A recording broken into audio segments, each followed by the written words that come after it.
Healing occurs when we begin to change the meaning we attach to our woundedness, thereby accepting yet changing our relationship with our woundedness.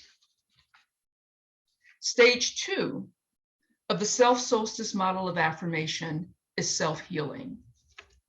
And this is where the core, remember the soul, is restored from woundedness acknowledged during self-examination. Here, we develop a more genuine view of ourselves and healthier responses to the internal and external messages that threaten or that wound our core self. How does this happen? Well, first, we have to identify and acknowledge the emotion. This means deliberately pausing long enough to examine what's going on. How am I feeling emotionally? Where do I feel it in my body? What is causing the emotion or the emotions? Because as some of you may know, we can sometimes experience more than one emotion at a time. And sometimes those emotions may also feel conflictual with each other, but they can still coexist. What is the meaning that I attach to the cause or the causes of the emotions? Remember those emotions that I felt when I faced academic probation? You know, the ones that I refused to acknowledge? Well, even though I successfully completed my coursework with a 3.6 GPA, when I got ready to take my comprehensive exams, those emotions came back for reckoning. Anxiety, disappointment, shame, not feeling good enough were all very present, and I could not feel, I could feel all of them in the pit of my stomach. What I didn't realize then, but I realize now, is that emotions are information. They're neither good or bad, they're just information. And our bodies, believe it or not, our bodies are one of the most reliable biofeedback mechanisms ever created. So I'm feeling anxious and I feel it in my stomach. But what is causing the anxiety? Well, I'm getting ready to take a pretty huge exam. I think for most people that would create some anxiety. So we are talking about some appropriate anxiety.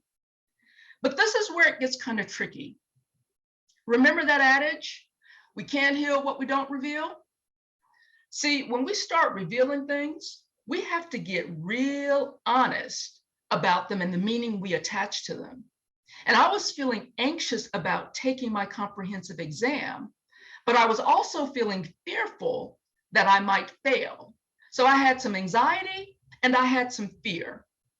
And if I failed, it meant that I was not good enough. And the thought of not being good enough caused me to feel shame. But self-healing is about developing a more authentic view of ourselves and healthier responses to messages, whether internal or external, that threaten or wound our core.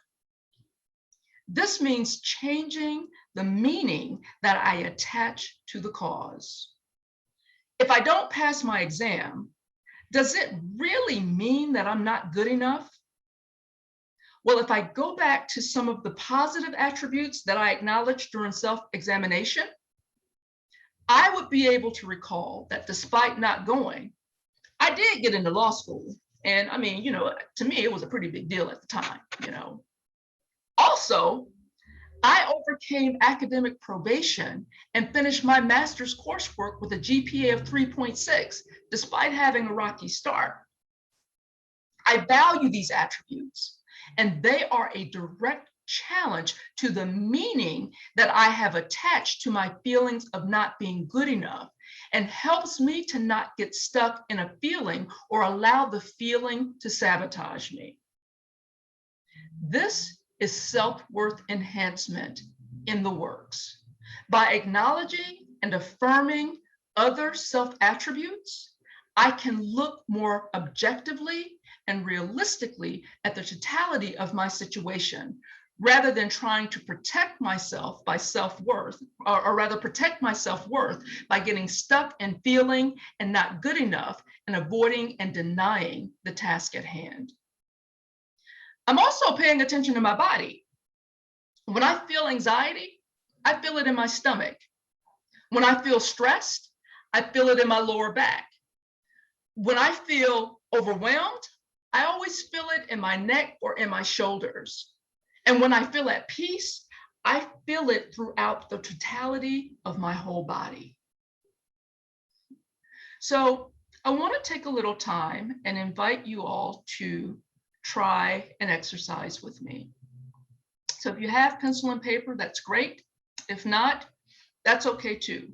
This is a consent-based practice, which means that if you feel comfortable doing it, I welcome you into doing it. If you don't feel comfortable doing it, then I welcome you to honor what is true and valid for you. And so if you are open to practicing this, the first thing I'd like for you to do is let's take a look at this wheel. And I want you to ask yourself, how are you feeling emotionally today? And if you look at the center of the wheel, you see some basic emotions. You see mad, sad, peaceful, powerful, joyful, and scared.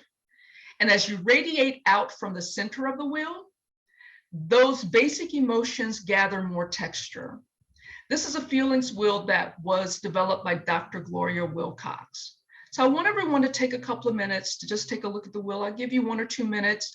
As we said before, sometimes you may experience more than one emotion. And that's okay. You can experience more than one emotion at a time. Sometimes those emotions may seem like they are conflictual with each other, and that's okay too. So take a look at the wheel. I want you to think about, how are you feeling emotionally? Okay.